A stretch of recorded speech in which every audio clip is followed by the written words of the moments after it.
Assalomu alaykum qarindoshlar, qanday ahvolingiz yaxshimi? Hozir vaqtingiz xayrli bo'lsin. Men ismim Farhod. Bugungi bu qonunga kelganlarni qizg'in qarshi olman.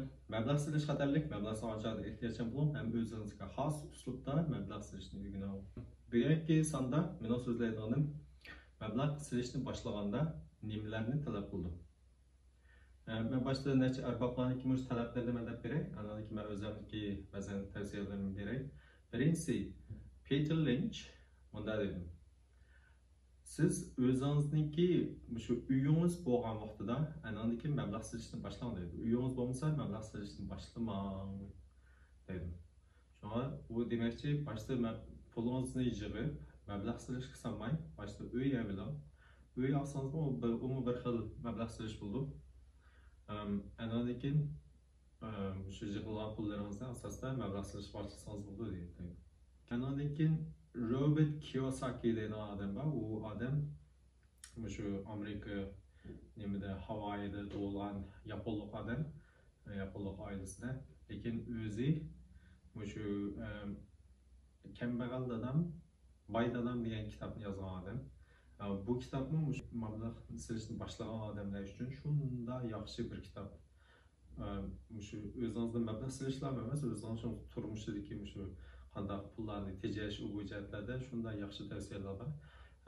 Robert Kiyosaki o'zi bir iqtisodchi emas, mablag' sog'uvchi emas, lekin shu iqtisod jihatdagi qoidalari shunday yetilgan. Kichik vaqtida bir do'stiniki dadisi yordam qilib mablag' silishlardagi qoidalarni yetildirgan. O'ziniki dadisi bilan bu do'stining dadisiniki o'xshamagan ideyalarni silishtirib yozilgan kitap. Ondan keyin bunday kitap yazdı. Shunda yaxshi hamsini o'qib baksangiz bo'ldi. Robert Kiyosaki nima deydi desangiz, o'zingizniki shu hozir qilayotgan ishlaringiz mayli xizmat bo'lsin, mayli savdo, tijorat bo'lsin, hargizmi to'xtatib qo'ymang. Mablag' sog'am bilan bu ish ayrim ish. Mablag' silishga amaliyotda jiq vaqt ketmaydi. Siz hozir qilayotgan ishingizni qilaversangiz bo'ldi, mablag' silishni silavering, hozirgi ishingizni to'xtatib qo'ymang deydi.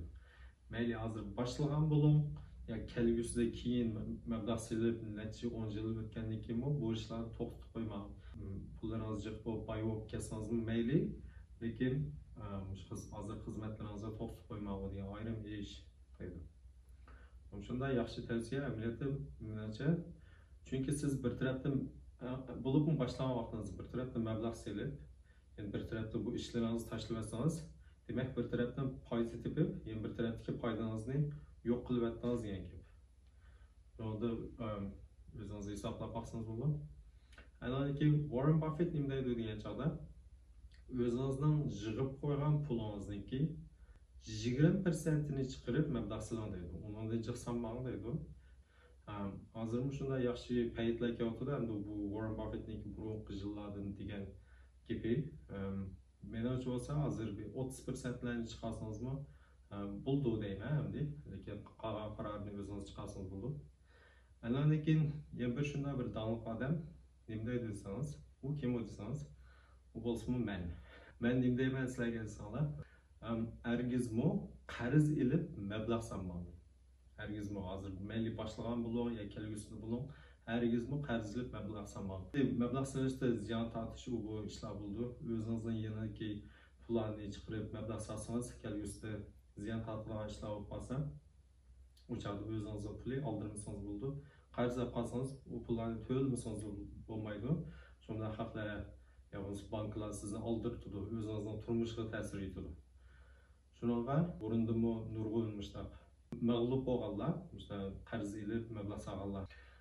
Shunga yana hozir paychak bozirdimi, shunda jiq sizga qarz berib turib, o'yintidigan usullar bakchiq amaliyotda siz o'zingizni o'qimay qilsiz. Men shu qismni mablag' silish boshlashni nimalar talab qildi degan qismni ikkiga bo'ldim. Chunki men bu shu uyallarni yaxshiroq, hammasini yaxshiroq tushundiray deb. Shunga buniki keyingi qismida men har birisini shu sizlarning qaymoq turgan uyallarning hammasini inchga shunda hammasini tafsiliy yaxshi tushuntirib berman. Hammasini bir qism bilan tushuntiray desam, sal tushuniksiz bo'lib qoldi. Shuning bilan men yaxshiroq tushuntirish uchun ikkiga bo'ldim. Kelar qismda shuni hammasini yaxshiroq tushuntirib berman. Shunaqa mening tavsiyalarim hargizmi qarz ilib mablag' solmang. Andan keyin boshlagan vaqtingizda, menimcha,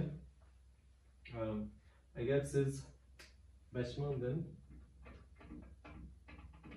50,000 dollar mablag' silishdan boshlagan bo'lsangiz, menimcha 7 dan 10 pay chek. Sizningki ham deyman, 3-chi qismda ko'rsatilgan pay chekdagi qurilmangizning ichida 7 dan 10 pay chekdan eshib ketmasin. Endi 50,000 dan 200,000 gacha bo'lgan vaqtida 10 dan 15 pay chekdan eshib ketmasin. Ana 10 dan yuqori bo'lgan vaqtida 15 dan 30 yoki million, yana million 15 dan 30 bo'lsa bo'ldi. Buni eshib ketmasin. Shu pay chek qurilmangiz. Müşteri bolsa şunda yaxşı buldu menimcha. Meniki hozir shunda sal jiq bo'lib qolibdi, sal 20 necha bo'lib qolibdi. Men ozilyapman asosda. Men asosda müşteri naslardan o'rganyapman, ham bayqayapman. Nalari yaxshi bo'lmaydi, mush qurilmangizniki men yaxshi qilma degan vaqtingizda, anaki 1-2 paychikingiz sal yaxshi bo'lmay qolsa, butun qurilmangizga ta'sir etadi. Men o'zimniki mush o'zim his qilgan mush tajribalarimdan necha yillarga ziyon tortgan mushu yo'llarimdan mushu pul to'lab o'rganib degandek qilgan mush tajribalarimni hammasini sizlarga mushu bekorlik o'rgatyapman hozir. Shunaqa mushlarni meni qadrlasanglar bo'ldi. Texnik yaxshi mazmunlar keldi keyinda har bir qaysi paychakni olamiz, paychaklarni keyindagi shirkatlarning har bir inchki mazmunlarni texnik yaqindan boshlab ketamiz hammasini. Sal abonelar yig'ilib olsin. Shunaqa sizlarmi bizlarni qadrlab, bizniki YouTube'larni shunday yaxshi YouTube'lar chiqyapti. Hammasini qadrlab, yaxshi tashviq qilib, bizlarga yordam qilib, abone bo'lishlarini chiqilsanglar. Sizlarga rahmat. Kelakisanda men shu paychak bozoridagi ba'zan qalay uyallarni qanday uyallar, nimalar bor, hammasini inchga qilib tushuntirib berman. Ularga diqqat qilishlarini ko'rsatib berman. Allohga emanet, rahmat sizlarga.